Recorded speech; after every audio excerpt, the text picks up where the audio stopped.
ونستعينه من يهده الله فلا مضل له ومن يضلل فلا هادي له وأشهد أن لا إله إلا الله وحده لا شريك له وأشهد أن محمدًا عبده ورسوله أما بعد فأعوذ بالله من الشيطان الرجيم بسم الله الرحمن الرحيم إن الذين يكفرون بالله ورسله ويريدون أن يفرقوا بين الله ورسله ويقولون نؤمن ببعض ونكفر ببعض ويريدون أن يتخذوا بين ذلك سبيلا أولئك هم الكافرون حقا وأعتدنا للكافرين عذابا مهينا۔ محترم سامعین، آپ کے سامنے اللہ رب العزت کی سچی کتاب قرآن مجید میں سے سورہ النساء کی آیت نمبر 150 اور 151 یہ دو آیات تلاوت کی ہے۔ سورۃ النساء مدینے میں نازل ہونے والی سورہ ہے۔ سورہ کا نام النساء اس مناسبت سے رکھا گیا ہے، النساء یہ عورتوں کو کہا جاتا ہے، امرأتن کی جمع مکسر ہے، امرأتن ایک عورت کو کہا جاتا ہے اور یہ اس کی جمع ہے النساء۔ اس سورہ میں عورتوں کے حوالے سے احکامات اور حقوق اور اس طرح کی جو ہے چند باتیں ذکر ہوئی ہے، تو علامتی طور پر اس سورہ کا نام النساء رکھا گیا ہے بطور پہچان۔ جو آیات میں نے آپ بھائیوں کے سامنے تلاوت کی ہے، اس میں اللہ رب العزت نے بیان کیا، اس کا ترجمہ ہے کہ جو لوگ اللہ اور اس کے رسولوں کا کفر کرتے ہیں اور اللہ اور اس کے رسولوں میں فرق کرنا چاہتے ہیں، یعنی اللہ کا حکم ماننے میں فرق کرتے ہیں کہ کوئی حکم ماننا ہے کوئی حکم نہیں ماننا، اور اسی طرح رسولوں میں بھی فرق کرتے ہیں، کسی رسول کو ماننا ہے تو کسی رسول کو نہیں ماننا، یا پھر کسی رسول کی ماننی ہے اور کسی کی نہیں ماننی، رسول سب کو ماننا ہے۔ اور مزید فرمایا یہ کہتے ہیں کہ ہم بعض پر ایمان لاتے ہیں اور بعض کا کفر کرتے ہیں۔ یہ کہنا وہ زبان قال سے بھی ہو سکتا ہے، زبان سے بھی کہا جا سکتا ہے کہ میں بعض کو مانتا ہوں بعض کو نہیں مانتا، اور یہ زبان حال سے بھی ہو سکتا ہے کہ جو ہم اپنی آنکھوں سے دیکھے کہ یہ شخص اپنے اس عمل سے کیا ظاہر کرنا چاہتا ہے، اور بتایا اور چاہتے ہیں وَيُرِيدُونَ أَن يَتَّخِذُوا بَيْنَ ذَلِكَ سَبِيلًا، چاہتے ہیں کہ جو ہے درمیانی راہ اختیار کرے، اپنے لیے ایک جو ہے راہ بنائے، درمیانی راہ، اور اسے اختیار کرے۔ بیان کیا اولئک هم الکافرون حقا، یہی اصلی کافر ہے، حقیقی کافر یہی ہے، اور ایسے کافروں کے لیے ہم نے ذلت کا عذاب تیار کر رکھا ہے۔ آج کا درس اس حوالے سے ہے کہ ہم ایک اصلاحی ایمان کی اصلاح کے لیے آج خصوصی طور پر ایک یہ نشست رکھی گئی ہے، اور اس کی وجہ یہ ہے کہ ایک جو طریقہ ایک طرز چلا ہوا آ رہا ہے اقوام عالم کا کہ جب بھی کسی نبی نے اللہ کے حکم سے الہ واحد کی بندگی کی دعوت اٹھائی ہے، ایمان خالص کی طرف لوگوں کو بلایا ہے، تو یہ ہر دور میں ہوا ہے کہ قوم یکا یک دو گروہوں میں بٹ جاتی ہے۔ ایک گروہ کفار و مشرکین کا بنتا ہے تو دوسرا مومنین کا، مسلمین کا، اور ہر دور میں یہ ہوتا رہا ہے کہ نبی کے دور کے بعد خیر القرون ہوتے ہیں، اچھے ادوار ہوتے ہیں، صحابہ کا، تابعین کا، تبع تابعین کے یہ ادوار آتے ہیں۔ وہ ادوار گزرنے کے بعد بتایا فتنوں کا دور آتا ہے، فتنوں کا دور آتا ہے، اور کس طرح کے لوگ ہوتے ہیں، حدیث کا مفہوم ہے یقولون ما لا یفعلون، وہ کہتے کچھ ہیں اور کرتے کچھ ہیں۔ کہتے وہ ہیں جو کرتے نہیں، وَيَفْعَلُونَ مَا لَا يُؤْمَرُونَ، اور کرتے وہ ہیں جس کا ان کو حکم نہیں دیا گیا ہوتا۔ اور یہ ہمیشہ سے چلتا ہوا آ رہا ہے۔ آپ دیکھیں ابراہیم علیہ السلام نے بیت اللہ کو، کعبۃ اللہ کو آباد کس لیے کیا؟ ایک اللہ کی عبادت کے لیے۔ پوری قوم طاغوت بن چکی اور پوری قوم غیر اللہ کی عبادت پر خوش ہے، بتوں کی عبادت پر خوش ہے۔ غیر اللہ وہ بت بھی ہو سکتے ہیں، وہ کوئی بھی چیز ہو جو غیر اللہ کا مطلب یہ ہے کہ اللہ کا غیر، اب اللہ کے علاوہ جو کچھ ہے وہ غیر اللہ ہے۔ غیر اللہ کی عبادت کرتے تھے۔ ابراہیم علیہ السلام نے ایک خالص اللہ کی عبادت کے لیے بیت اللہ تعمیر کیا، اور مشرکین مکہ نے کیا کیا؟ انہی کا بت بنا کر رکھ دیا کعبہ میں۔ عزیر علیہ السلام یہ بنی اسرائیل میں اس وقت میں آئے تھے جب ان کی اخلاقی انحطاط کو یہ درک الاسفل میں پہنچ چکے تھے۔ اس وقت میں آئے اور ان کو جو ہے ان کی تربیت کی اور یہ پورا معاملہ ہوا، انہی کو اللہ کا بیٹا قرار دے دیا۔ عیسیٰ علیہ السلام آئے، ان سارے کفر و شرک کی تردید کی، ان کو رد کیا، خالص عقیدہ ان کے سامنے بیان کیا، اس وقت دشمن بن گئے اور بعد میں اللہ کا بیٹا قرار دے دیا۔ یہ ہر دور میں ہوا ہے۔ اسی طرح آخری نبی محمد عربی صلی اللہ علیہ وسلم، آج ہم دیکھتے ہیں ہم اس دور میں ہیں جس کی پیش گوئی نبی صلی اللہ علیہ وسلم نے صحابہ کرام کے دور میں کر دی تھی اللہ کے حکم سے۔ حذیفہ بن یمان والی وہ حدیث آپ بھائی اکثر سنتے رہتے ہیں کہ پوچھا انہوں نے کیا ہوگا اس خیر کے بعد، یہ جو اللہ نے ہمیں دیا ہے، بتایا شر کا دور آئے گا، اس کے بعد خیر آئے گا، اس کے بعد بھی شر آئے گا، اور آج ہم اسی شر کے دور میں جی رہے ہیں۔ آج یہ وہی دور ہے جس کے بارے میں بتایا گیا کہ تمام فرقوں سے کٹ جانا۔ یہ صحیح بخاری اور صحیح مسلم کی حدیث ہے حذیفہ بن یمان رضی اللہ تعالیٰ عنہ سے، اور بتایا پہلے سے ہی نبی صلی اللہ علیہ وسلم نے بتا دیا، خبر دے دی کہ یہ دین جو آیا تھا تو یہ اجنبی تھا، یہ غریب تھا۔ بدا الاسلام غریبا، غریب کہتے ہیں اجنبی کو عربی میں، کوئی نہیں پہچانتا تھا اسے، نئی باتیں کر رہے ہو، نیا دین لائے ہو اور باپ دادا کا دین چھوڑ دیا ہے، یہ باتیں اس وقت سے چلتی ہوئی آ رہی ہے۔ بتایا اجنبی تھا، کوئی پہچاننے کو تیار نہیں تھا۔ وَسَيَعُودُ كَمَا بَدَأَ، اور ان قریب یہ واپس اسی طرح اجنبی ہو جائے گا جس طرح سے یہ شروع میں تھا۔ فَطُوبَى لِلْغُرَبَاء، بتایا اس دور میں اجنبی بن جانے والوں کے لیے، اس دین کی خاطر اجنبی بن جانے والوں کے لیے خوشخبری ہے۔ آج یہ وہی دور ہے۔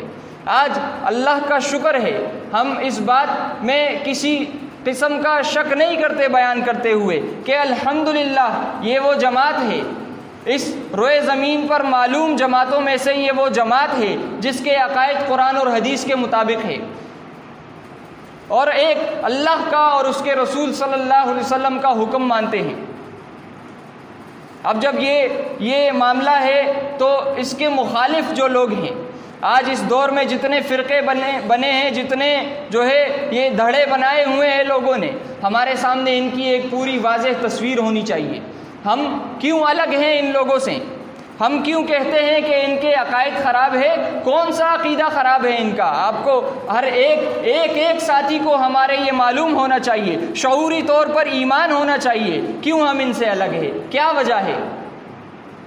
آپ دیکھیں کفر و شرک کی جڑیں ان لوگوں سے نکلتی ہے۔ نبی صلی اللہ علیہ وسلم نے بتایا تھا کہ قرب قیامت ایسے لوگ آئیں گے، علم والے لوگ ہوں گے، فتنے انہی سے نکلیں گے، انہی میں واپس جائیں گے۔ یہ فتنے یہیں سے نکلتے ہیں آج ان فرقہ پرستوں سے۔ شرک کی جڑ آپ سب جانتے ہیں، اس روئے زمین پر جو سب سے بڑا گناہ ہے، سب سے بڑا ظلم ہے، وہ شرک ہے۔ ان الشرک لظلم عظیم، ہر بھائی کو یہ یاد ہوگی، یاد ہونی چاہیے یہ آیات، سورہ لقمان کی 13 نمبر۔ شرک سب سے بڑا ظلم ہے، ظلم عظیم ہے، اور اس ظلم عظیم کی جڑ کہاں سے شروع ہوتی ہے؟ سورہ نوح میں آپ دیکھ سکتے ہیں۔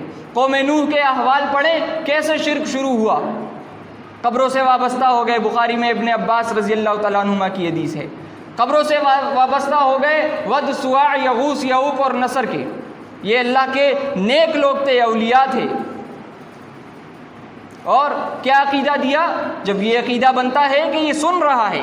آج کہا جاتا ہے آپ کے پاس کوئی موضوع نہیں ہے، جب بھی بات ہوتی ہے مردہ نہیں سنتا، یہ مدد نہیں کر سکتا، یہ جواب نہیں دے سکتا، یہ اس قبر میں زندہ نہیں ہوتا. آپ کے پاس جو موضوع ہے تو یہی ہے. جب ہم سنتے ہیں یہ موضوع ہوتا ہے، یہ سننے کو ملتا ہے ایمان والے ساتھیوں سے. میرے بھائیوں ایسی بات نہیں ہے.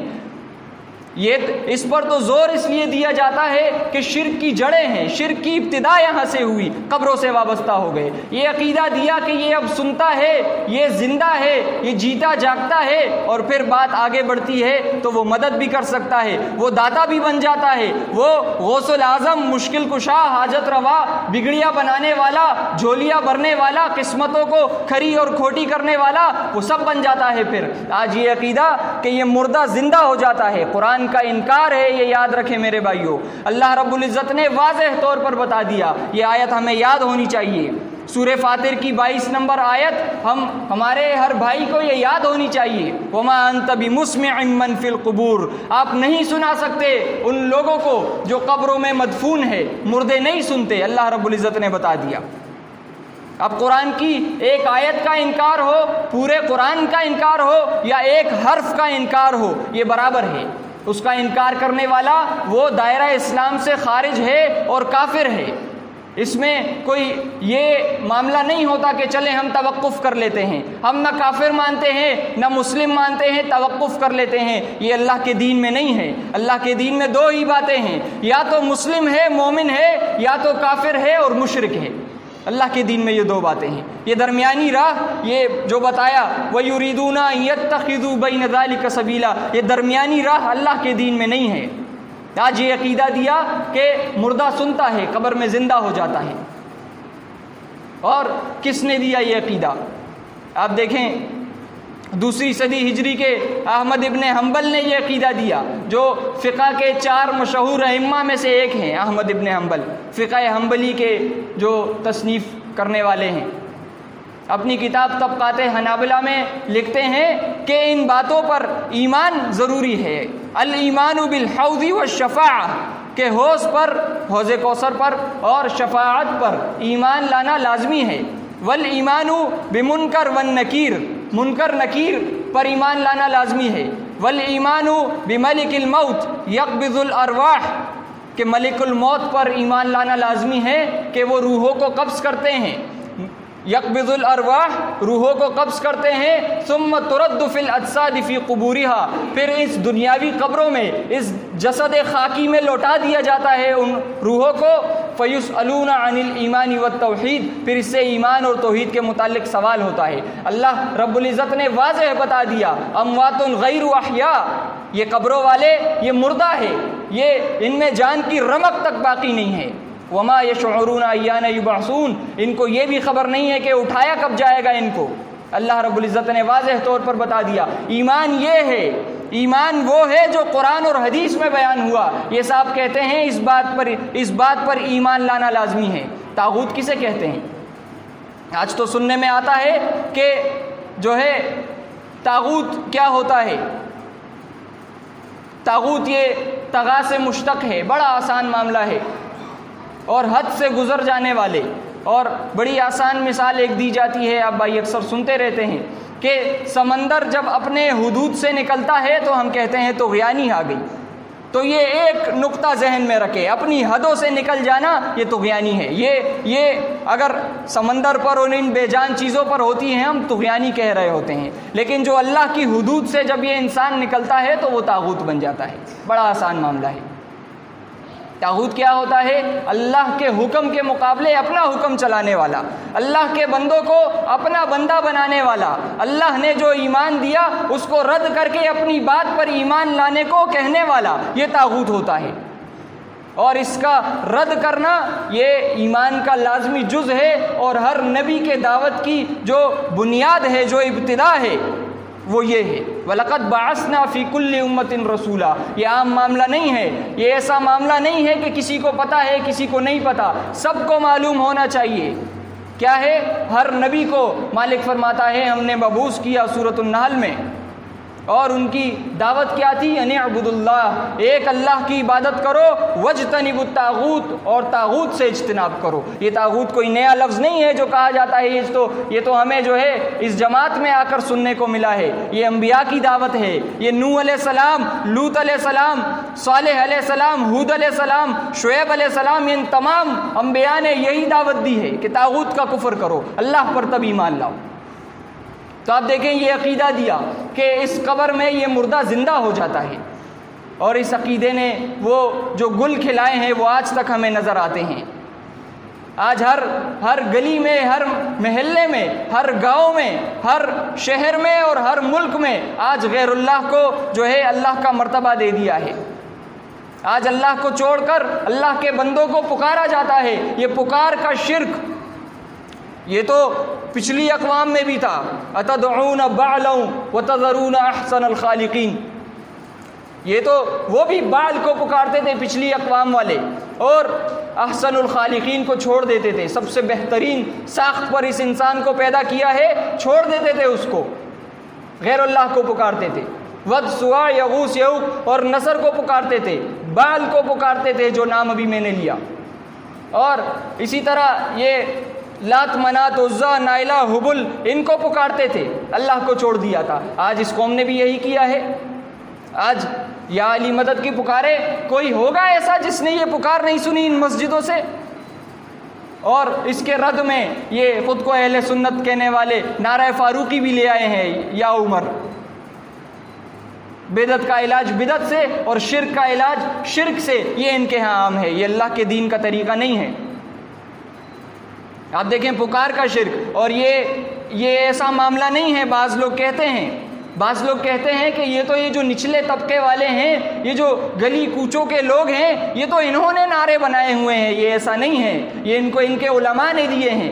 آپ اٹھائیں خود کو موحدین کہنے والے یہ دیوبندی، ان کی آپ تفسیر اٹھائیں، تفسیر عثمانی، آپ کو پہلے ہی صفحے پر ملے گا۔ شبیر احمد عثمانی اور محمود الحسن کی یہ متفقہ تفسیر ہے، پہلے ہی صفحے پہ ایاک نعبد و ایاک نستعین کی تفسیر میں لکھتے ہیں کہ اس سے معلوم ہوتا ہے کہ مدد تو صرف اللہ ہی سے مانگنی چاہیے، لیکن اگر اللہ کے کسی مقبول بندے کو محض واسطہ رحمت الہی دے کر غیر مستقل طور پر استعانت ظاہری کر لی جائے تو یہ جائز ہے۔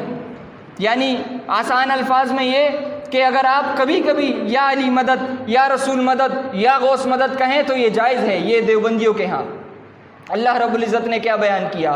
آپ دیکھیں واضح الفاظ میں بیان فرمایا کہ اللہ تو وہ ہے یولج اللیل فی النہار، وہ رات کو دن میں داخل کرتا ہے، وَيُولِجُ النَّهَارَ فِي اللَّيْلِ، اور دن کو رات میں داخل کرتا ہے، وَسَخَّرَ الشَّمْسَ وَالْقَمَرَ، اور اس سورج اور چاند کو اسی نے مسخر کیا ہوا ہے، كُلٌّ يَجْرِي لِأَجَلٍ مُّسَمَّى، ہر ایک چل رہا ہے، جا رہا ہے اپنے ایک جو ہے مدت تک جو اس کے لیے لکھا جا چکا ہے۔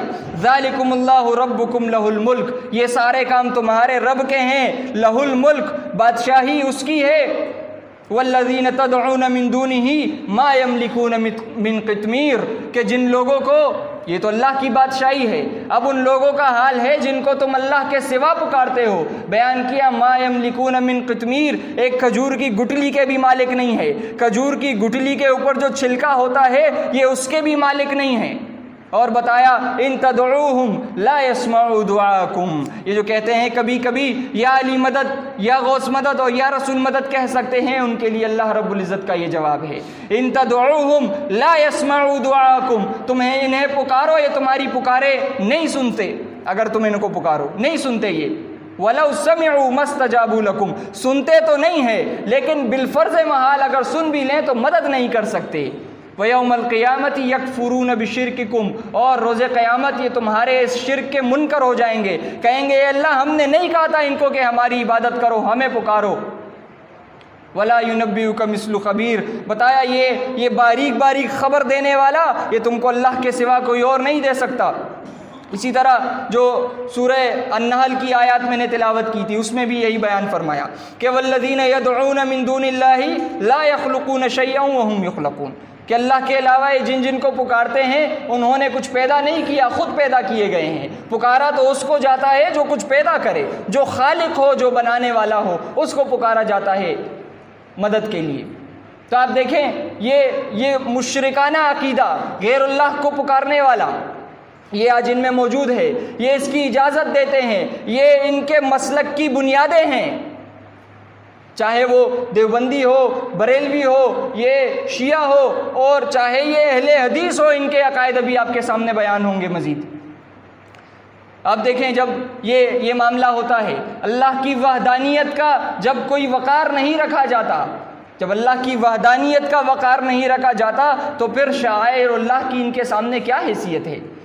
جب یہ اللہ کو اس طرح نہیں مانتے جس طرح ماننے کا حق ہے، تو یہ اللہ نے جو شعائر مقرر کیے ہیں، شعائر اللہ ہے، یہ ان کی کیا تعظیم کریں گے؟ آپ دیکھیں یہی کیا ہے، یہ سب سے پہلے اہل حدیث نے کیا۔ یہ ان کے امام ابن قیم بدائع الفواد نامی کتاب میں کہتے ہیں، سائل نے پوچھا ایما افضل، کیا افضل ہے، حجرۃ النبی او الکعبہ؟ نبی صلی اللہ علیہ وسلم کا حجرہ افضل ہے، یہ کعبہ افضل ہے؟ ابن قیم سے کسی نے پوچھا، یہ کہتے ہیں ان اردت مجردن فالکعبۃ افضل، کہ اگر تم یہ کہہ رہے ہو کہ وہ حجرہ خالی ہو تو پھر تو کعبہ افضل ہے، اور اگر تم یہ کہہ رہے ہو کہ اس حجرے میں نبی صلی اللہ علیہ وسلم کا جسم موجود ہے تو بتایا کہ پھر تو نہ کعبہ افضل ہے، نہ عرش افضل ہے، نہ یہ تمام مخلوقات افضل ہے۔ یہ ابن قیم لکھے گیا ہے، یہ دیوبندیوں نے تو یہاں سے اخذ کیا ہے اس کو۔ آج اہل حدیث والے جو ہے تنقید تو کرتے ہیں دیوبندیوں پر کہ آپ لوگوں نے عقائد علماء دیوبند میں لکھا ہے کہ نبی صلی اللہ علیہ وسلم کی جسم کا وہ حصہ جو ان کے جسم سے، ان کی قبر کا وہ حصہ جو ان کے جسم سے مس ہو رہا ہے، ٹچ ہو رہا ہے، وہ اللہ کے عرش سے، کرسی سے اور کعبہ سے افضل ہے۔ یہ دیوبندیوں کا عقیدہ ہے آج۔ حالانکہ آپ دیکھیں اللہ رب العزت نے اس عرش کے لیے عرش کریم کے الفاظ استعمال کیے ہیں، عرش عظیم کے الفاظ استعمال کیے ہیں، عرش الرحمن کے الفاظ استعمال کیے ہیں۔ اللہ رب العزت نے اپنی طرف مضاف کیا ہے کہ اللہ کا عرش ہے، رحمان کا عرش ہے، عزت والا عرش ہے، تعظیم والا عرش ہے، بزرگی والا۔ یہ سارے الفاظ کہتے ہیں نبی کی قبر کا حصہ اس سے افضل ہے۔ یہی دیوبندیوں کا عقیدہ ہے اور یہی عقیدہ ابن قیم دے کے گیا ہے اپنی کتاب میں۔ آپ دیکھیں شعائر اللہ کی ان کے یہاں کوئی حیثیت نہیں ہے۔ یہ کس کی بات ہو رہی ہے؟ یہ کس کی بات ہو رہی ہے میرے بھائیوں؟ یہ ان فرقہ پرستوں کی بات ہو رہی ہے۔ یہ ہم نے جو دعویٰ کیا ہے آج کہ ہمارا ایمان، ہمارا عقیدہ اس قرآن کے مطابق ہے، تو اب جس کا ایمان، جس کا عقیدہ اس قرآن کے مطابق نہیں ہے وہ تو ہمیں معلوم ہونا چاہیے کون ہے وہ جس کا عقیدہ قرآن سے ٹکراتا ہے، حدیث سے ٹکراتا ہے۔ اب دیکھیں یہی معاملہ ہوا کہ جتنی پچھلی اقوام نے جو اعتراضات تھے ان کے، ابعث اللہ بشر الرسولہ، کیا اللہ نے ایک بشر کو، انسان کو رسول بنا کر بھیجا ہے؟ یہ ان کا ایک سوال تھا، تنقید تھی کہ کیا اللہ نے بشر کو رسول بنا کر بھیجا ہے؟ اللہ رب العزت نے آیات نازل کی کہ ہاں تم سے پہلے جتنے بھیجے تھے وہ بشر تھے، انسان تھے، پوچھ لو ان لوگوں سے جو جانتے ہیں اگر تمہیں نہیں پتا، سارے انسان بھیجے ہیں میں نے، اور ان کو ہمیشگی کی زندگی نہیں دی، وہ بھی مرے ہیں، تم نے بھی مرنا ہے۔ یہ آیات قرآن میں موجود ہے۔ آج ان آیات سے صرف نظر کر کے آپ دیکھیں کیا عقیدہ دیا گیا؟ نبی صلی اللہ علیہ وسلم نور کے ہیں، نور کے ہیں، اور صدائے بلند ہوتی ہیں ان مسجدوں سے کہ والصلاۃ والسلام علیک یا نور من نور اللہ، یہ صدائے بلند ہوتی ہے۔ یا رسول اللہ اسمع قالنا انظر حالنا، یہ پکارے، یہ صدائے بلند ہوتی ہے کہ رسول اللہ میرا حال دیکھیں، میں جو کہہ رہا ہوں میری فریاد سنیں، یہ پکارے اٹھتی ہے۔ کیوں؟ کہ ان کا عقیدہ ہے نبی نور کے ہیں، وہ ہر جگہ حاضر ناظر ہیں۔ یہ آج ان کا عقیدہ ہے۔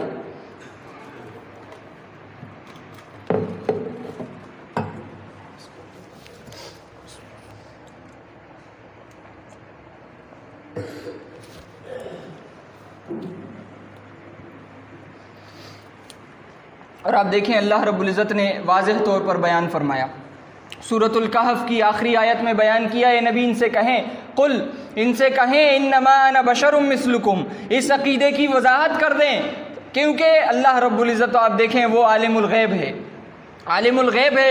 اللہ رب العزت پہلے سے جانتے تھے کیا کچھ ہونے والا ہے، کیا کیا عقائد بنائے جائیں گے نبی صلی اللہ علیہ وسلم کے بعد، اور پھر ان کا انجام بھی بتا دیا صحیح بخاری کی حدیث میں کہ روز قیامت جب یہ قریب آئیں گے تو ان کو دور لے جایا جائے گا، جہنم کے راستے پہ لے جایا جائے گا ان کو. نبی صلی اللہ علیہ وسلم کہیں گے یہ تو میرے امتی ہیں. کیوں، کیسے کہیں گے؟ وضو کے اعضاء چمک رہے ہوں گے. نبی صلی اللہ علیہ وسلم سے کہا جائے گا انک لا تدری ما احدثوا بعدک، نہیں جانتے آپ انہوں نے آپ کے بعد دین میں کیا کیا تبدیلیاں کی، نئی نئی چیزیں ایجاد کی. نبی صلی اللہ علیہ وسلم فرما رہے ہیں یہ وہ نبی ہے جس کی جو ہے شفاعت قبول کی جائے گی، جو ہے گنہگاروں کی شفاعت کریں گے، کفار و مشرکین کی نہیں، مومنین گنہگاروں کی. آپ دیکھیں وہ نبی کہے گا سحقن سحقن لمن بدل بعدی، دور کر دو مجھ سے، ان کو مجھ سے دور کر دو جنہوں نے میرے بعد دین کو بدل دیا. یہ آخری نبی کہیں گے روز قیامت. آپ دیکھیں اللہ رب العزت کو تو معلوم تھا آگے کیا عقائد بنائے جائیں گے. بتایا قل، وضاحت کر دیں، ان سے کہہ دیں انما انا بشر مثلکم، میں تمہاری طرح کا ایک انسان ہوں. یہ بطور انسان کہا جا رہا ہے. آج اس سے جو ہے ایک غوغا، ایک شور برپا کر دیا جاتا ہے کہ دیکھو نبی کو عام انسان کہہ رہے ہیں، کوئی تعظیم ہی نہیں کرتے. یہ بطور جو ہے اسپیشی کہا جا رہا ہے کہ نبی بطور ایک جو ہے اللہ کی مخلوق وہ انسان تھے. ان کا درجہ عام انسانوں کی طرح نہیں تھا، اللہ کے آخری نبی تھے، بڑا درجہ تھا ان کا، لیکن انسان تھے. آپ دیکھیں آج کیا عقیدہ دیا، بعض کہتے ہیں نور کے تھے، بعض کہتے ہیں بیک وقت، ایک ہی وقت میں نور بھی تھے اور بشر بھی تھے. یہ دیوبندیوں کا عقیدہ ہے. اختلاف امت اور صراط مستقیم نامی کتاب میں آپ دیکھیں یوسف لدھیانوی کا، اور آپ کے مسائل اور ان کا حل وہ بھی اسی کی ہے. آپ اس میں دیکھیں آپ کو یہ عقائد ملیں گے کہ ایک ہی وقت میں نبی نور بھی ہیں، بشر بھی ہے. یہ کیا ہے؟ قرآن کا انکار ہے. میں آپ کے سامنے جو وضاحت کرنا چاہ رہا ہوں وہ کیا ہے کہ آج ان مسلکوں والوں نے، ان فرقوں والوں نے جو اللہ کے دین سے اختلاف کر کے خود ہی الگ ہو گئے ہیں، آج ان کا مقام کیا ہے؟ کیا مقام ہے ان کا؟ کیا یہ مسلمان ہیں؟ کیا یہ ہمارے بھائی ہیں؟ کیا یہ اللہ کے دین کے دشمن ہے اور دین اسلام سے خارج ہے؟ کیا ہے؟ ہمارا کچھ نظریہ ہوگا، کوئی ہمارا ایمان اور عقیدہ ہوگا، کیا معاملہ ہے؟ آپ دیکھیں جو قرآن کا انکار کرے گا، یہ بات اس سے کوئی انکار نہیں کر سکتا اور نہ کوئی کرتا ہے کہ قرآن کی جو ایک آیت کا بھی انکار کرے گا وہ کافر ہوگا. قادیانی نے کیا ہے ان کے مطابق. ہم نے تو الحمدللہ اسفل السافلین کتاب میں آپ دیکھ چکے ہیں ان کا کون سا جو ہے ان کے عقائد کھول کر بیان کر دیے کہ ایک آیت کا نہیں پورے قرآن کا منکر تھا، اللہ کی وحدانیت کا منکر تھا غلام احمد قادیانی ملعون. لیکن ان کے مطابق وہ قرآن کی ایک آیت کا انکاری تھا، سب نے کافر کہا ہوا ہے. یہاں تک کہ ریاست پاکستان نے بھی کافر ڈکلیئر کر دیا. اور یہ پوری قرآن کا انکار کریں، نہ جو ہے توحید میں کچھ خلل آئے، نہ اسلام بگڑے، نہ ایمان جائے. آپ دیکھیں ایک آیت کا بھی انکاری ہو، چاہے وہ ایک لفظ کا ہی انکاری ہو، وہ قرآن کا انکاری ہے اور اس انکاری کو عربی میں کافر کہا جاتا ہے. یہ بہت آسان معاملہ ہے، یہ کوئی مسئلہ نہیں ہے. مسئلہ بنا دیا آج، مسئلہ تکفیر ہے. یہ مسئلہ نہیں ہے، یہ عقیدہ ہے. عقیدت الولاء والبراء ہے یہ اسلام کی، کہ دوستی کس سے کرنی ہے، دشمنی کس سے کرنی ہے. یہ تو اسلام کی بنیادوں میں سے ہے. کہتے ہیں مسئلہ تکفیر، مسئلہ بنا دیا. تو آپ دیکھیں جو یہ انکار کرتا ہے، اللہ رب العزت نے بتا دیا مردہ نہیں سنتا، غیر اللہ کی جو ہے ان کو نہ پکارو، اور نبی انسان تھے. ان ساری باتوں کا جو انکار کرتا ہے وہ کیا ہے؟ وہ کافر ہے، اس میں کوئی شک نہیں ہے. اور جو اس میں شک کرتا ہے تو وہ اپنے ایمان پر غور کر لے. اب دیکھیں یہ ساری باتیں آج ان فرقوں میں موجود ہے، یہ موجودہ جتنے فرقے ہیں. اور اسی کے ساتھ ساتھ اللہ کے ساتھ ایک اور شرک یہ کیا کرتے ہیں، یہ اللہ کی جو صفت ہے، اکیلا ہے اللہ اس صفت میں، وہ کیا ہے؟ قل. یہ قل کہاں آتا ہے؟ وضاحت کر دو، ان کو بیان کر دو، بتا دو. لا يعلم من في السماوات والارض الغیب الا اللہ. ان سے کہہ دو کہ یہ جو آسمانوں میں ہے اور جو زمینوں میں ہے کوئی بھی غیب نہیں جانتا الا اللہ. غیب صرف اللہ جانتا ہے، غیب صرف اللہ جانتا ہے. یہ کہتے ہیں نبی صلی اللہ علیہ وسلم کو اولین و آخرین کا علم دیا گیا، دیوبندی کہتے ہیں. جو عقائد علماء دیوبند ہے، دیوبند کے علماء کی عقیدوں کی کتاب ہے جس کا عربی نام المہند علی المفند ہے، اس میں آپ دیکھ سکتے ہیں، کہتے ہیں اولین و آخرین کا علم دیا گیا۔ بریلوی کہتے ہیں ما کان و ما یکون کا علم دیا گیا، جو ہونا تھا جو ہوگا سب کا علم دے دیا۔ اور احمد رضا خان بریلوی تو یہاں تک جاتا ہے کہ وہ کہتا ہے کہ ایک پتا بھی نہیں ہلتا، حالانکہ یہ سورۃ الانعام کی آیت نمبر 59 یہ اللہ کے لیے آئی ہے، وما تسقط من ورقۃ الا يعلمها، ایک پتا بھی گرتا ہے تو اللہ کے علم میں ہوتا ہے۔ یہ ہے اللہ کا عالم الغیب ہونا۔ احمد رضا خان بریلوی لکھتا ہے کہ ایک پتا بھی نہیں ہلتا مگر اللہ کے نبی کے علم میں ہوتا ہے۔ کیا یہ شرک نہیں ہے؟ کیا یہ اس آیت کا انکار نہیں ہے جس کو آج یہ امت صبح شام پڑھتی ہے، آیت الکرسی، یعلم ما فی السماوات و ما فی الارض؟ کیا یہ اس کا انکار نہیں ہے؟ تو اس کا جو انکار کرے میرے بھائیوں وہ کیا ہے؟ آپ سے استفہام کر رہا ہوں، وہ کیا ہے؟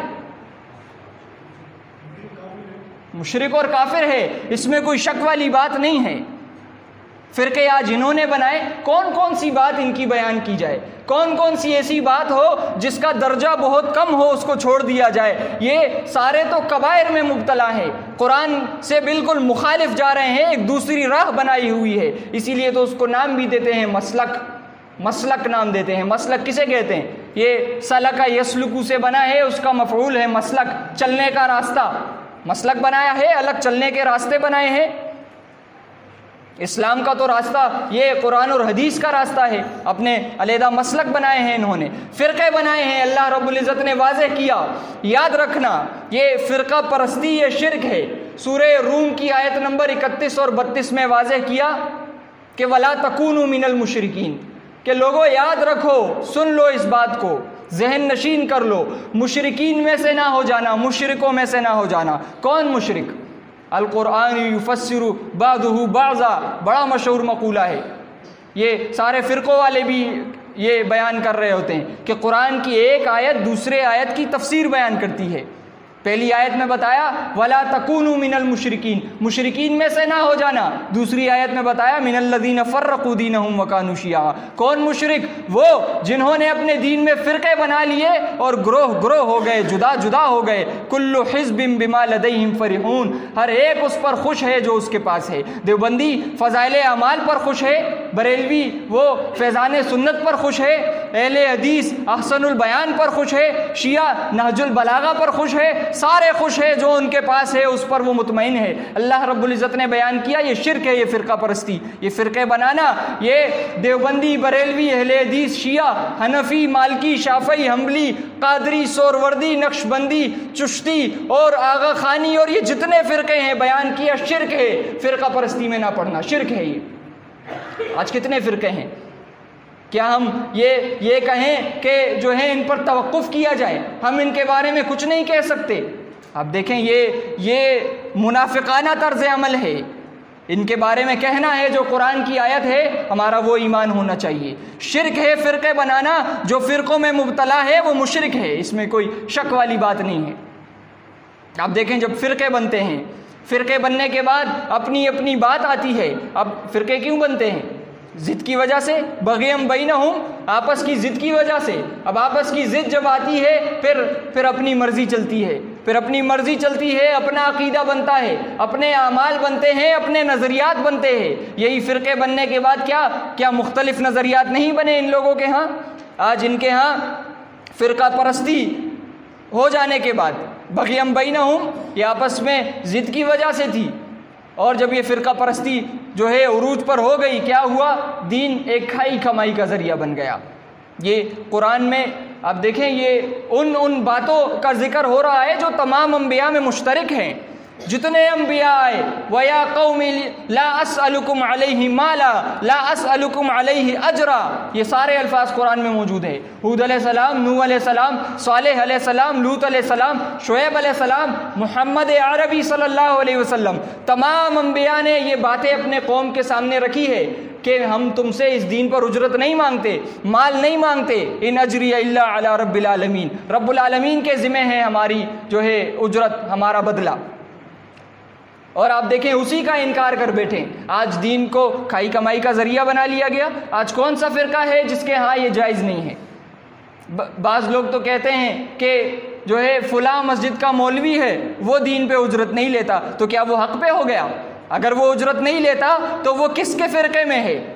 آپ دیکھیں یہ ایک شعوری طور پر سمجھنے والی بات ہے۔ بعض لوگ یہ بھی کہتے ہیں فلاں مولوی ہے، ایسے بھی گزرے ہیں جو علیحدہ ہو چکے ہیں، کہتے ہیں میں فلاں مسجد جاتا ہوں، اس کے مولوی سے میں نے پوچھ لیا ہے، اس کا یہ عقیدہ نہیں ہے۔ اور مولوی کس فرقے سے؟ وہ دیوبندی سے۔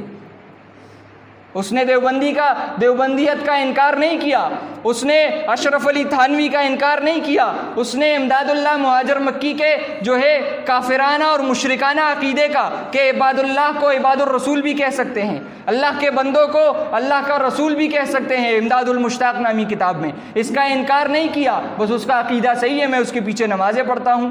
اب دیکھیں یہ تن آسانی والا معاملہ ہے، یہ دین اسلام کی اتباع کرنے والا معاملہ نہیں ہے۔ اب دیکھیں فرقے بنائے، اس کے بعد دین کو اجرت کا ذریعہ بنا لیا۔ اللہ رب العزت نے منع کیا تھا کہ وَلَا تَكُونُوا أَوَّلَ كَافِرٍ بِهِ، ان الفاظ کو جوڑیں۔ یہ کیا الفاظ ہیں؟ اس قرآن کے پہلے کافر نہ بننا، وَلَا تَشْتَرُوا بِآيَاتِي ثَمَنًا قَلِيلًا، اس جملے کے فوراً بعد یہ فرمایا کہ کافر نہ بننا، وَلَا تَشْتَرُوا بِآيَاتِي ثَمَنًا قَلِيلًا، اور دیکھو میری آیات کو اس دنیاوی معاوضے کے بدلے میں یہ جو تھوڑا سا تمہیں ملتا ہے بیچ نہ ڈالنا، میری آیات کو۔ اللہ نے فرمایا میری آیات کو۔ اور آپ دیکھیں آج کہا جاتا ہے تبدیل کر دیا جاتا ہے، تبدیل والے کا ذکر نہیں کیا اللہ نے اپنی آیات کا ذکر کیا۔ تبدیل جو ہو جائے وہ اللہ کی آیات باقی نہیں رہتی، وہ مولوی کی آیات بن جاتی ہے۔ بتائیں میری آیات کو نہ بیچو، یعنی کہ جو اصل حالت میں موجود ہے۔ نبی صلی اللہ علیہ وسلم نے وضاحت کی مسند احمد میں، اقرأوا القرآن ولا تأکلوا بہ، حدیث کا مفہوم ہے، مختصر کر رہا ہوں کہ قرآن کو پڑھو، اس کو ذریعہ معاش نہ بناؤ، کھائی کمائی کا ذریعہ نہ بناؤ۔ سنن ابی داؤد میں بیان کیا کہ من تعلم علما مما یبتغى بہ وجہ اللہ، کہ جو کوئی ایسا علم سیکھے، حاصل کرے ایسا علم، اس کو سیکھے مما یبتغى بہ وجہ اللہ، جس سے اللہ کی رضا حاصل کرنا مقصود ہو، لا يتعلمہ الا لیصیب بہ عرضا من الدنیا، وہ اس کو اسی لیے سیکھتا ہے کہ اس سے دنیاوی فوائد حاصل کریں، اس سے دنیاوی فوائد حاصل کرے۔ بیان کیا لم یجد عرف الجنت یوم القیامہ یعنی ریحہا، کہ روز قیامت وہ جنت کی خوشبو بھی نہیں پائے گا، اور بیان کیا خوشبو سے مراد جنت کی ہوا بھی اس کو نہیں لگے گی۔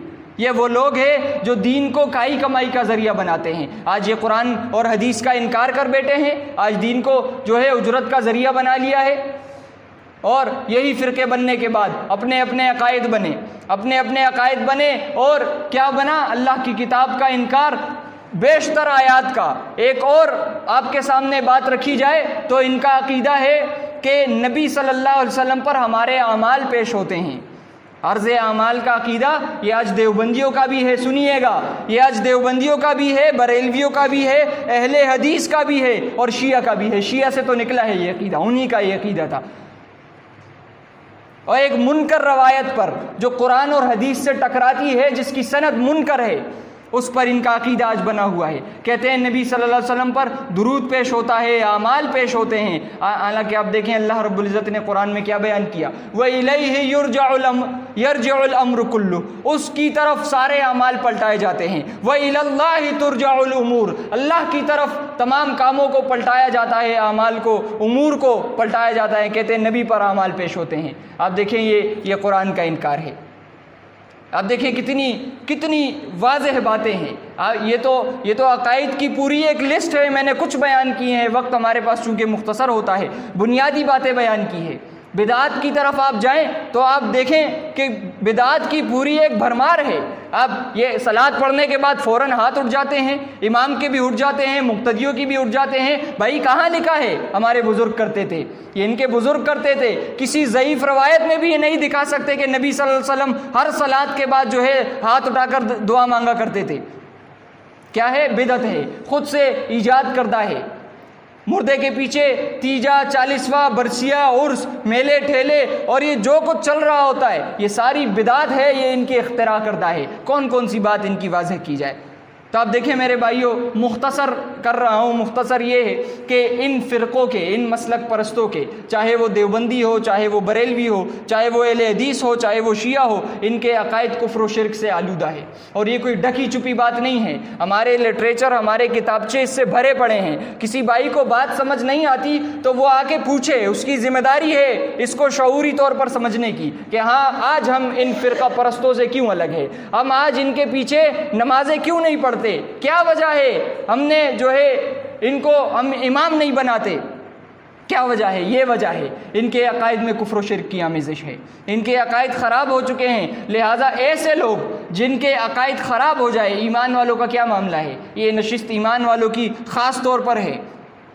کیا معاملہ ہے ایمان والوں کا؟ جب یہ باتیں آتی ہے، جب یہ عقائد اور اعمال یہ قرآن اور حدیث سے ٹکرا جاتے ہیں، یہاں پر آتا ہے پھر عقیدۃ الولاء والبراء، کہ اب وہ معاملہ کہ اب کس سے دشمنی کرنی ہے، اب دوستی کس سے کرنی ہے، اب چننا ہے اللہ کے دین کو یا اللہ کے دشمنوں کو۔ پھر اللہ رب العزت نے اسی متعلق دوستی اور دشمنی کے متعلق آیات نازل فرمائی ہے۔ پہلی چیز بتائی، پہلی چیز کس طرح علیحدہ ہونا ہے، ان کو اللہ کا دشمن مانا ہے تو اپنا دشمن کس طرح ماننا ہے؟ کیا بیان فرمایا سورۃ البقرہ میں؟ وَلَا تُنْكِحُ الْمُشْرِكَاتِ حَتَّى يُؤْمِنْ، رشتہ داری نہیں کرنی اس سے۔ یہ جو فرقے بنا لیے، یہ جو الگ الگ ہو گئے، یہ اللہ کے سوا جو ہے بے شمار جو ہے الہ بنا لیے، بتائیں ان سے رشتے نہیں کرنے۔ یہ تعویذ لٹکانے والے، اس کو کاروبار بنانے والے، جس کو اللہ کے رسول نے شرک کہا، جس کے گلے میں وہ تھا اس سے ہاتھ نہیں ملایا، آج یہ اپنے ہاتھوں سے لکھ لکھ کر دیتے ہیں۔ کتنا واضح فرق ہے۔ بتایا من علق تمیمۃ فقد اشرک، جس نے تعویذ لٹکایا اس نے شرک کیا۔ آج یہی ایمان والا وہ اگر یہ کہہ دے کہ ہاں تعویذ لٹکانا شرک ہے، فرقہ پرستی شرک ہے، غیر اللہ کو پکارنا شرک ہے، یہ ساری باتیں، مردے کو اس قبر میں زندہ ماننا وہ قرآن کا انکار ہے، کفر ہے، یہ ساری باتیں ماننے کے بعد وہ اپنی بہن بیٹی کا رشتہ ان کے حوالے کر دے۔ اولئک یدعون الی النار، جو آگ کی طرف بلاتے ہیں، ان کے حوالے کر دے۔ وَلَا تُنْكِحُ الْمُشْرِكَاتِ حَتَّى يُؤْمِنْ، مشرکہ عورتوں سے نکاح نہیں کرنا یہاں تک کہ وہ ایمان نہ لے آئے۔ یہ بتایا اللہ رب العزت نے۔ اب کس سے دوستی کرنی ہے، کس سے دشمنی کرنی ہے، یہ سوال سب کے ذہن میں ہونا چاہیے۔ اسی کے تحت یہ بیان ہو رہا ہے کہ مشرکہ سے اب نکاح نہیں کرنا۔ کب تک نہیں کرنا؟ ہماری کوئی خاندانی دشمنی نہیں ہے، ہمارا کوئی جو ہے کوئی حق نہیں مارا انہوں نے ہمارا کہ ہم جو ہے ان کے دشمن بن گئے ہیں۔ حتیٰ یؤمن، ایمان لے آئے، بھائی بہن ہیں آپس میں، ایمان لے آئے پھر کر سکتے ہو، جب تک مشرکہ ہے اس سے بتایا جو ہے رشتہ نہیں کر سکتے۔ اب بعض لوگ سورۃ المائدہ کی آیت لے آتے ہیں کہ دیکھیں جائز تو ہے، ہم نے کب کہا ناجائز ہے؟ آپ دکھا دیں ہم نے کبھی یہ کہا ہو کہ حرام ہے اہل کتاب عورت سے نکاح کرنا، اللہ کی کتاب نے اجازت دی ہے، تو کیا بتائیں صرف اسی بات کی اجازت دی ہے؟ کیا طلاق جائز نہیں ہے؟ طلاق جائز امور میں سے ہے، لیکن کیا بتایا؟ ابغض الحلال ہے، ناپسندیدہ حلال ہے، ناپسندیدہ۔ پتہ کیا چلا؟ حلال میں بھی پسندیدہ ناپسندیدہ ہوتے ہیں، تبھی تو بیان کیا ابغض الحلال ہے۔ ناپسندیدہ حلال کیا ہے؟ طلاق۔ وہاں رخصت دے دی، رخصت کا آپ ذرا پس منظر دیکھیں، کیا پس منظر تھا؟ دین اسلام کی ابتدا یہ ہے، سورۃ البقرہ ابتدائی مدنی دور کی صورتوں میں سے ہے۔ بتایا مشرکہ عورتوں سے نکاح نہیں کرنا، کیوں؟ وجہ آگے بتائی اللہ رب العزت نے۔ میں تھوڑا سا حصہ حذف کر کے اس کی وجہ بتا رہا ہوں کہ یہ لوگ اولئک یدعون الی النار، آگ کی طرف بلاتے ہیں۔ یہ ان سے شادی کرنے کے بعد ان کے جو ہے مشرکانہ، کافرانہ اور جو ہے بدعی رسوم میں، بدعت والے رسوم میں شرکت کرنی پڑے گی۔ تمہارے بچے، تم تو ڈیوٹی پہ چلے جاتے ہو، پیچھے ان کو کیا سکھایا جا رہا ہے؟ ان کو یہی سکھایا جا رہا ہے بیٹا یا علی مدد کہہ دیا کرو جب گرتے ہو، بیٹا یا رسول مدد کہہ دیا کرو جب گرتے ہو، تعویذ لٹکا دیا، دھاگا لٹکا دیا، یہ سارے معاملات چلتے ہیں۔ بچے کتنے ایسے ہیں جن کے بچے آج جو ہے وہ دیوبندیوں بریلویوں کے ساتھ ہیں، والدین ہمارے ساتھی ہیں، کتنے ایسے ہیں، بولتے ہیں بچہ بات نہیں مانتا۔ بنیاد کیا ہے؟ جڑ کیا ہے؟ جڑ وہاں تھی، مشرکہ سے رشتہ کیا ہوا تھا۔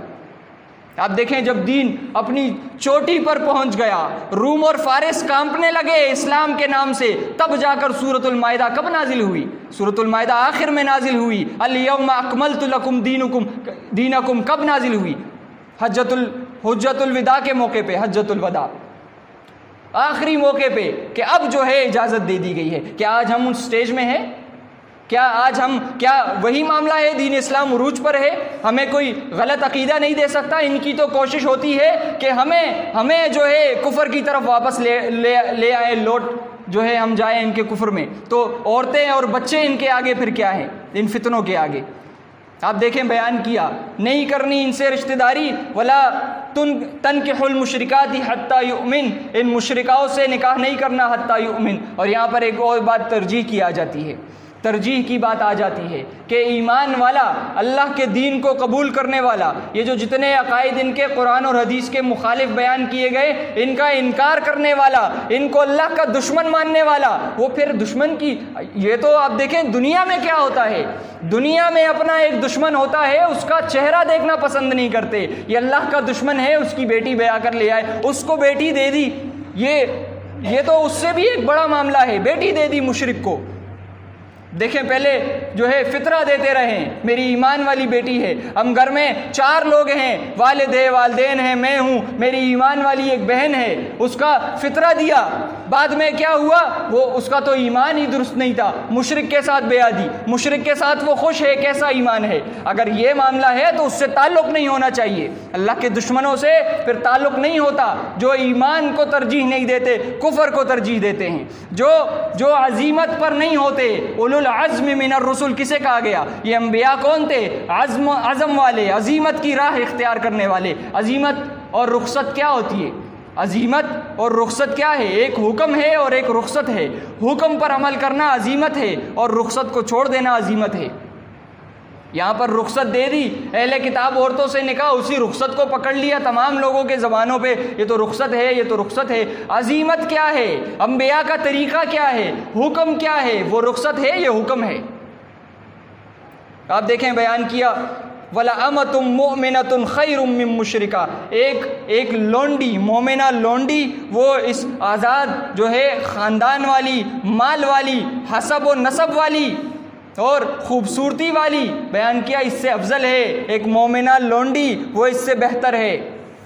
اور بیان کیا وَلَوْ أَعْجَبَتْكُمْ، چاہے وہ مشرکہ تمہیں کتنی ہی بھلی کیوں معلوم نہ ہو، وَلَا تُنْكِحُوا الْمُشْرِكِينَ حَتَّى يُؤْمِنُوا، اور اپنی بیٹی اپنی بہن وہ بھی مشرکوں کو نہیں دینی نکاح میں، ان کو رشتے نہیں دینے، حَتَّى یؤمنوا، یہاں تک کہ وہ ایمان لے آئے۔ وَلَعَبْدٌ مُؤْمِنٌ خَيْرٌ مِّن مُشْرِكٍ وَلَوْ أَعْجَبَكُمْ، اور ایک مومن غلام بہتر ہے اس آزاد مشرک سے، مومن غلام بہتر ہے، وَلَوْ أَعْجَبَكُمْ، چاہے وہ تمہیں کتنا ہی بھلا کیوں نہ لگے، وہ جو ہے کتنا ہی مال والا، کتنی ہی حسن والا، کتنا ہی جو ہے پڑھا لکھا ہی کیوں نہ ہو۔ بتایا مومن غلام، غلام کون سا درجہ ہوتا ہے؟ سب سے نیچے والا، جو آج پائے بھی نہیں جاتے غلام، بتایا وہ غلام بہتر ہے، مومن غلام اس مشرک سے، بتایا اس کو بیٹی، اس کو بہن، اس کو یہ رشتے نہیں دینے ایمان والوں کے۔ آپ دیکھیں یہ کیا تھا؟ یہ وہ عقیدہ تھا، ولایت سے نکلا ہے، دوستی کس سے کرنی ہے، دشمنی کس سے کرنی ہے، یہ دشمنی تھی، یہی دشمنی تھی، اور اسی میں دوستی موجود تھی کہ حتی یؤمن، کہ ایمان جب تک لے آئیں، ایمان والوں سے دوستی ہیں۔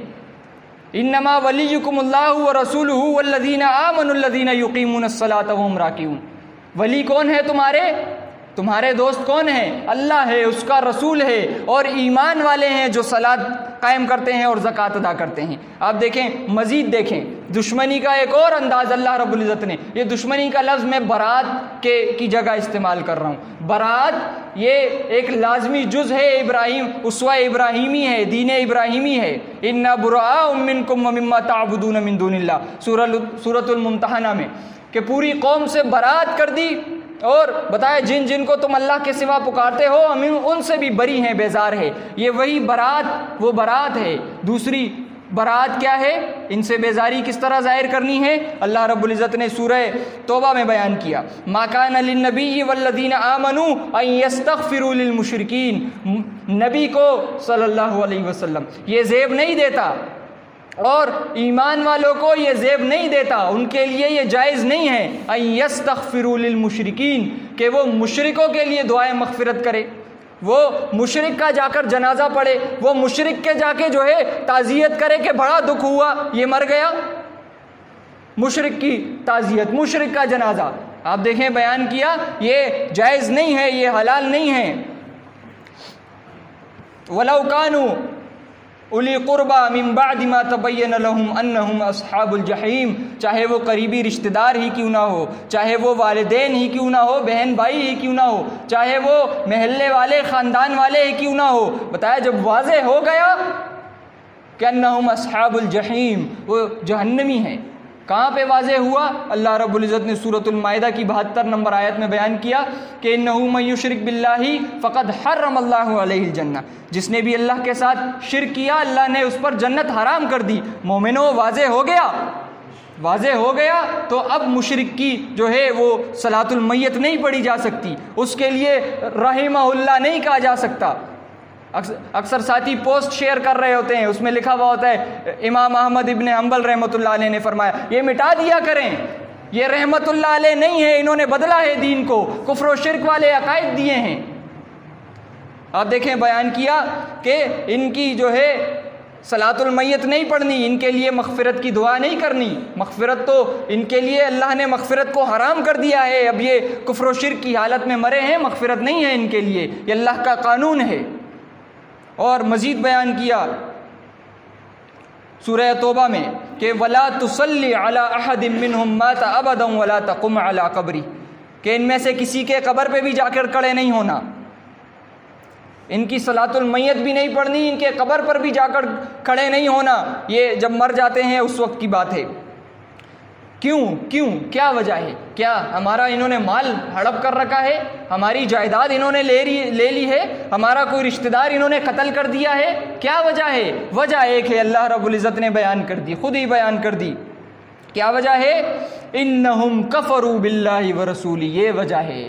ایمان والے کے نظر میں یہ باتیں ہوتی ہے کہ انہوں نے کفر کر لیا ہے اللہ کا اور اللہ کے رسول کا، کفر کر بیٹھے ہیں، اب ان کے لیے نہ مغفرت ہے، نہ رشتہ داریاں ہے، نہ تعزیتیں ہیں، بتایا اللہ اور اس کے رسول کا کفر کیا ہے۔ وَمَاتُوا وَهُمْ فَاسِقُونَ، اسی حال میں مرے ہیں، توبہ ثابت نہیں ہے۔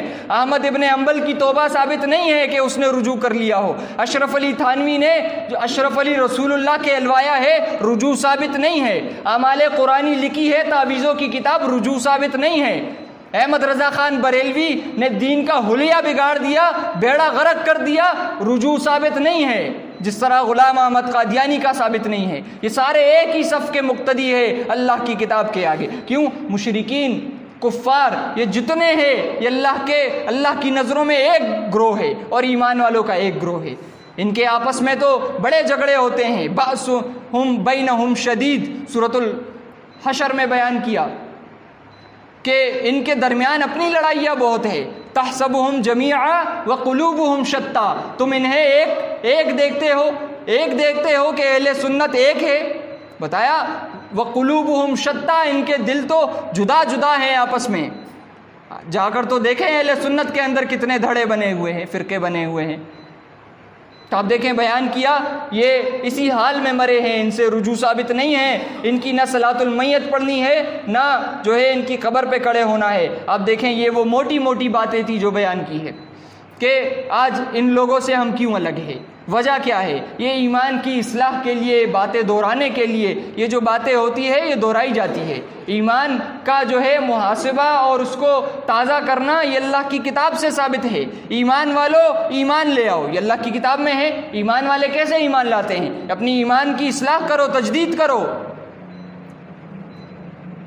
اور آپ دیکھیں دوسرے موقع پر بیان کیا کہ ایمان والی عورتیں جب مکہ سے آتی ہے سورۃ الممتحنہ میں تو ان کا امتحان لے لو، اب وہ ایمان لے کر آئی ہے، تبھی تو آئی ہے مدینہ ہجرت کر کے، بتایا پوچھ لو کیا ایمان ہے؟ اللہ کے علاوہ کسی کو داتا، دستگیر، مشکل کشا، حاجرت روا تو نہیں مانتے، پوچھ لو ان سے، امتحان لے لو۔ یہ جو ہے عقیدے کی اصلاح کرنا، تجدید کرنا، یہ قرآن اور حدیث سے ثابت ہے، اس پر بھی اختلافات اٹھا لیے جاتے ہیں۔ یہ تو آج جو ہے انحطاط کا مقام ہے۔ تو آپ دیکھیں یہ تو یہ طرف تھی جو خود کو جو ہے مذہب سے جوڑتے ہیں۔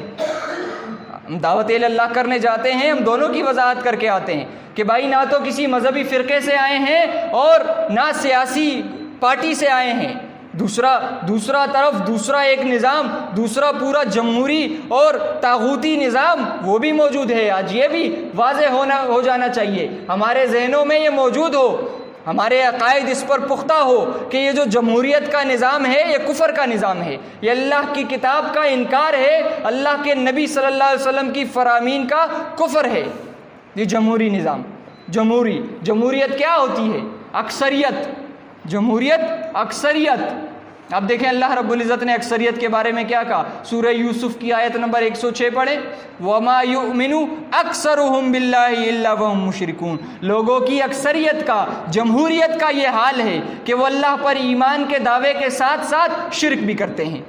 دیکھیں ایمان کا دعویٰ تو ہے، دیوبندی کا بھی ہے، بریلوی کا بھی ہے، اہل حدیث کا بھی ہے، شیعہ کا بھی ہے، یہودی اور عیسائی کا بھی ہے، مشرکین مکہ کا بھی تھا، حج بھی کیا کرتے تھے، کشتیوں میں سوار ہو کے ایک اللہ کو پکارتے تھے۔ معاملہ کیا تھا؟ الا وہم مشرکون۔ اکثریت کا، جمہوریت کا حال یہ ہے کہ ایمان رکھنے کے ساتھ ساتھ شرک بھی کرتے ہیں۔ آج یہی ان کا حال ہے، یہ ہے جمہوریت۔ اکثرہم لا یعقلون، اکثریت عقل نہیں رکھتی۔ اکثرہم لا یعلمون، اکثریت نہیں جانتی۔ اکثرہم لا یؤمنون، اکثریت ایمان نہیں لاتی۔ یہ اللہ کی کتاب کھول کھول کر بیان کر رہی ہے۔ آج کہتے ہیں جمہوریت۔ آپ دیکھیں یہ واضح ہو جانا چاہیے کہ ہمارا نہ ان مذہبی فرقوں سے کوئی تعلق ہے اور نہ ان سیاسی پارٹیوں سے، جمہوریت سے ہمارا کوئی تعلق ہے۔ ہمارا کوئی ساتھی وہ یہ بھی نہ کہے کہ میں تو صرف کرسی سیدھی کر رہا تھا، میں تو جو ہے صرف ان کے ساتھ چل رہا تھا کیونکہ مہنگائی بہت ہو گئی ہے، جماعت اسلامی کا جلسہ تھا، میں تو اس نیت سے گیا تھا کہ مہنگائی زیادہ ہے۔ یہ بہانے اللہ کے دین میں نہیں چلتے میرے بھائیوں۔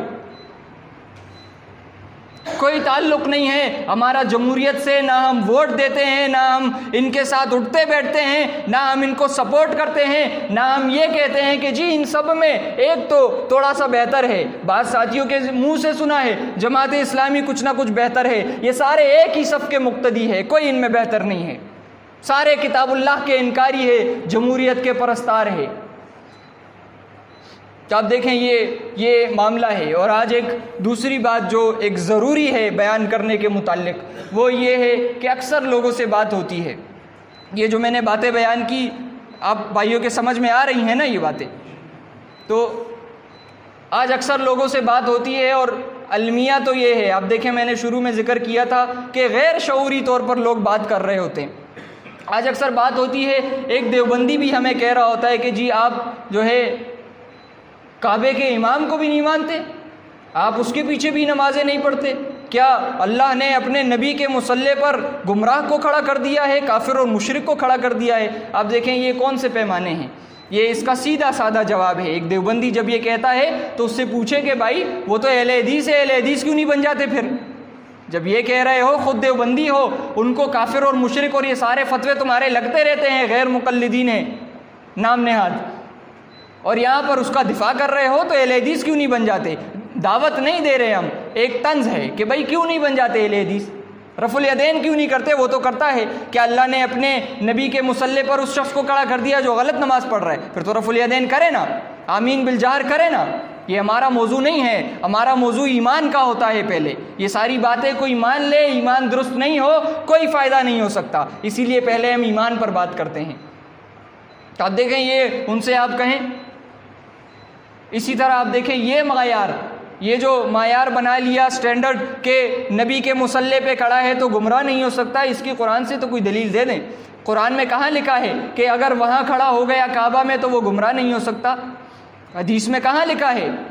بلکہ بتایا ہے کہ یہ دور آئے گا، یہ گمراہ لوگوں کا دور آئے گا۔ اور آپ دیکھیں نبی صلی اللہ علیہ وسلم سے پہلے مشرکین کے جو ہے قبضے میں ہی تو تھا کعبہ، کیا اللہ جو ہے نعوذ باللہ ثم نعوذ باللہ عاجز ہو گیا تھا کہ اپنے سونے رسول خلیل اللہ کی جگہ پر ابو جہل جا کے کھڑا ہوتا تھا؟ کیا اللہ عاجز ہو گیا تھا ان سے؟ نعوذ باللہ۔ اب دیکھیں یہ معیار نہیں ہے، معیار قرآن اور حدیث ہے۔ ترکت فیکم امرین لن تضلوا ما تمسکتم بہما، دو چیزیں نبی صلی اللہ علیہ وسلم نے بیان کیا، چھوڑے جا رہا ہوں، نہیں گمراہ ہوں گے جب تک تھامے رہو گے۔ کیا ہے؟ کتاب اللہ و سنت رسولی۔ موطا امام مالک کی روایت ہے کہ اللہ کی کتاب اور اس کے رسول کی سنت ہے، اس کو تھامے رہو گے گمراہ نہیں ہوں گے۔ یہ معیار ہے، یہ کسوٹی ہے، اس پر پرکھا جائے گا کہ کون درست ہے، کون جو ہے حق پر ہے، کون باطل پر ہے، کون جو ہے کافر اور مشرک ہے، کون مومن و مسلم ہے، اس سے فیصلہ ہوگا۔ تو آپ دیکھیں یہ سعودی عرب والے، اس کا ایک بہت بڑا بت آج بنا ہوا ہے لوگوں کے دلوں میں، کہتے ہیں سعودی عرب کیا؟ یہی تو عقیدہ ہے ان کا حملیوں والا، وہ سارے حملی ہے۔ یہ عقیدہ جو ہے وہ تو باقاعدہ چھاپ رہے ہیں، ان کی تشہیر کر رہے ہیں کہ اس پر ایمان لاؤ، اس قبر میں زندہ ہو جاتا ہے، اس پر ایمان لاؤ۔ نبی جو ہے قبر میں سنتا ہے، یہ ان کا عقیدہ ہے، تبھی تو وہاں جا کر اس جو ہے قبر کی جھالیوں پر لکھا ہوا ہے لا ترفعوا اصواتکم فوق صوت النبی، کہ ایمان والو اپنی آواز کو نبی کی آواز سے اونچی مت کرو۔ وہاں پہ آیت لکھی ہوئی ہے، کیوں؟ ان کا عقیدہ ہے نبی تو سنتے ہیں یہاں پہ، لہٰذا آواز اونچی نہ کریں۔ اور جب وہاں سے قبر کی زیارت کرتے ہوئے نکل رہے ہوتے ہیں تو آپ پیچھے کی طرف دیکھیں، وہاں ایک باقاعدہ شرکیہ شعر لکھا ہوا ہے کہ اس قبر سے ہمیں جو ہے جود و سخاوت ملتی ہے، یہ باقاعدہ وہاں پر جو ہے شعر موجود ہے۔ تو آپ دیکھیں، میں وقت زیادہ ہو گیا ہے، میں ان اہل حدیث کے چند عقائد آپ کے سامنے بیان کرتا ہوں کہ یہ کس پائے کے لوگ ہیں، کہ ان کا کیا ایمان ہے جو آج لوگ کہتے ہیں کہ سعودی عرب والے اور سعودی عرب والے، ان کا عقیدہ میں بیان کرتا ہوں۔ اب دیکھیں کتاب الروح، یہ 2-3 لوگ ہیں، یہ اہل حدیث کے یاد رکھیں پہیے ہیں، پائے ہیں ان کی بنیادیں ہیں۔ وہ احمد ابن حنبل ہے، ابن تیمیہ ہے، ابن قیم ہے، ابن حجر اسقلانی ہے، یہ ان کے پائے ہیں بڑے بڑے۔ اب دیکھیں ان میں سے جو ابن قیم ہے اس نے پوری کتاب لکھی ہے 300-350 صفحوں کی، کتاب الروح کے نام سے۔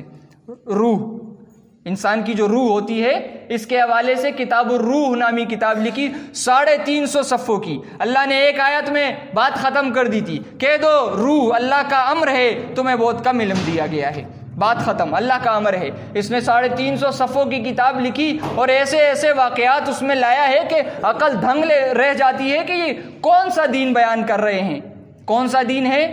یہ دین ابن قیم ہے، ابن قیم کا دین ہے۔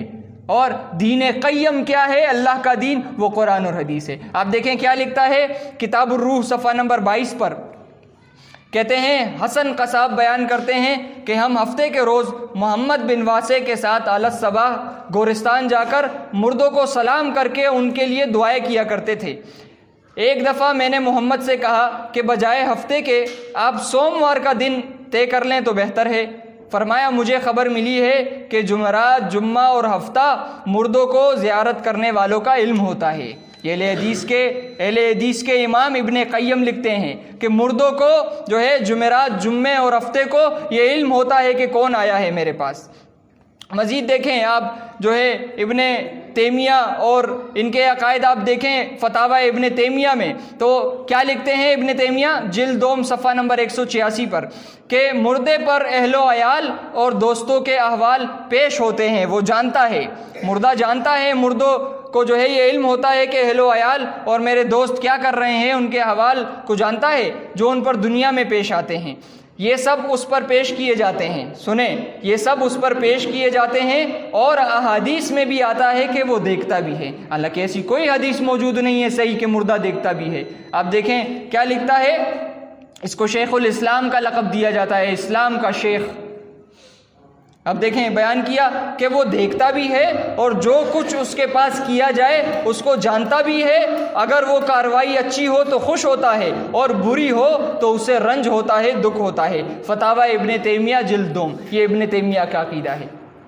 اور اسی طرح یہ جو مردوں کو سننے کے حوالے سے یہ جو عقیدہ ہے، آپ دیکھیں ام عائشہ صدیقہ رضی اللہ تعالیٰ عنہ کے حوالے سے یہی ابن تیمیہ المنہۃ الوہبیہ نامی کتاب میں لکھتا ہے، المنہۃ الوہبیہ صفحہ نمبر 15 پہ کہتا ہے کہ ابن تیمیہ اس نے لکھا ہے کہ قلیب بدر والے واقعے میں عائشہ رضی اللہ تعالیٰ عنہ معذور ہیں، اور عائشہ رضی اللہ تعالیٰ عنہ معذور ہیں اور احمد ابن حنبل کا عقیدہ قلیب بدر کے متعلق صحیح ہے۔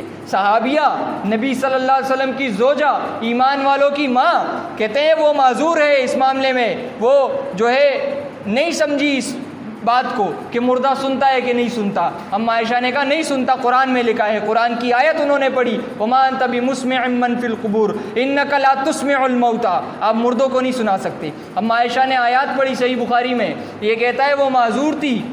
احمد ابن حنبل کا عقیدہ اس موقع پہ صحیح تھا۔ تو آپ دیکھیں میرے بھائیوں، یہ مختصراً آپ کے سامنے ان کے عقائد جو انہوں نے آج دین کا حلیہ بگاڑا ہے وہ بہت طویل ہے، یہ مختصر کر کے کوشش کی ہے کہ ان کے جو ہے کفر سے آلود عقائد اور جو ہے بدعات سے بھرپور اعمال کی نشاندہی کی جا سکے، اور یہ واضح کیا جا سکے کہ یہ جتنے فرقے ہیں، چاہے وہ دیوبندی ہو، بریلوی ہو، اہل حدیث ہو، شیعہ ہو یا سعودی عرب والے ہوں، یہ سارے ایک ہی صف کے مقتدی ہیں۔ ہمارا ان سے اعلان برات ہیں، ہم ان سے جو ہے ہمارا کسی سے تعلق نہیں ہے، نہ ہم ان کے پیچھے نمازیں پڑھتے ہیں، نہ ان کو رشتے دیتے ہیں، نہ ان سے رشتے لیتے ہیں، نہ ان کی نماز جنازہ پڑھتے ہیں۔ کیا وجہ ہے؟ کیا وجہ ہے؟ وجہ یہ ہے کہ ہم اللہ کی کتاب پر ایمان رکھتے ہیں۔ یہ اللہ کی کتاب کو جو ہے ہم نے عقیدے کے لیے معیار بنایا ہوا ہے، عمل کا معیار بنایا ہوا ہے، اور اسی کی جو ہے تشریح وہ سنت رسول صلی اللہ علیہ وسلم ہے۔ اب دیکھیں میں یہ آیات کا ترجمہ کر کے ختم کرتا ہوں۔ یہ آیات جو میں نے تلاوت کی تھی اس کا ترجمہ اب آپ یہ جو جتنا بیان کیا گیا اس کو ذہن میں رکھ کے اس ترجمے پر غور کریں۔ کیا بیان کیا کہ بے شک وہ لوگ جو کفر کرتے ہیں اللہ اور اس کے رسولوں کا اور چاہتے ہیں کہ ان یفرقوا بین اللہ، کہ اللہ کے حکم میں فرق کریں، اللہ کے حکم میں فرق کریں۔ یہاں توجہ دیجیے، اللہ کے حکم میں فرق کریں کہ کوئی عقیدہ مانا کوئی نہیں مانا، کوئی حکم مانا کوئی نہیں مانا، کسی آیت کا انکار کر دیا، کسی پر لوگوں سے لڑ رہے ہیں۔ یریدون ان یفرقوا بین اللہ، یہ فرق کرنا چاہتے ہیں اللہ کے احکامات میں، اس کے جو ہے دیے گئے جو ہے نازل کیے گئے عقائد میں، بین اللہ و رسولی، اور رسولوں میں بھی فرق کرتے ہیں۔ اللہ کے نبی صلی اللہ علیہ وسلم کی ایک حدیث کو مانتے ہیں تو کسی کا انکار کرتے ہیں، کسی کو اپنی عقل کی خرد پر چڑھا کر اس کا جو ہے دوسرا طرز اختیار کر کے مفہوم بیان کرتے ہیں، اور کسی کے بارے میں کہہ دیتے ہیں تو ضعیف ہے، صحیح روایت کے بارے میں ان کا انداز ہے۔ آپ دیکھیں بیان کیا، فرق کرنا چاہتے ہیں اللہ اور اس کے رسولوں میں، یعنی کہ اللہ کے حکم میں، اس کے رسولوں میں، اس کے رسولوں کے حکم میں۔ وَيَقُولُونَ، اور کہتے ہیں چاہے یہ زبان حال سے ہو یا زبان قال سے ہو، نُؤْمِنُ بِبَعْضٍ وَنَكْفُرُ بِبَعْضٍ، ہم بعض کو مانتے ہیں بعض کو نہیں مانتے۔ وَيُرِيدُونَ أَن يَتَّخِذُوا بَيْنَ ذَلِكَ سَبِيلًا، اس کے درمیانی جو ہے راہ اختیار کرنے کی کوشش کرتے ہیں، جس طرح وضاحت کی گئی، بتایا اولئک هم الکافرون حقا، یہ اس میں کوئی شک نہیں ہے، یہ اصلی کافر ہے، حقیقی کافر ہے۔ وَأَعْتَدْنَا لِلْكَافِرِينَ عَذَابًا مُهِينًا، اور ایسے کافروں کے لیے ہم نے ذلت والا عذاب تیار کر رکھا ہے۔ اللہ رب العزت سے دعا ہے کہ اللہ رب العزت ہمیں خالص عقائد اور خالص قرآن اور حدیث پر مبنی اعمال اختیار کرنے کی توفیق عطا فرمائے، اور جتنے لوگوں نے آج دین اسلام کے ساتھ یہ کھلواڑ کیا ہے اللہ رب العزت ہمیں ان سے جو ہے برات و بیزاری کرنے کی توفیق عطا فرمائے۔ سبحانک اللہم و بحمدک، اشہد ان لا الہ الا انت، استغفرک و اتوب الیک۔ سوال جواب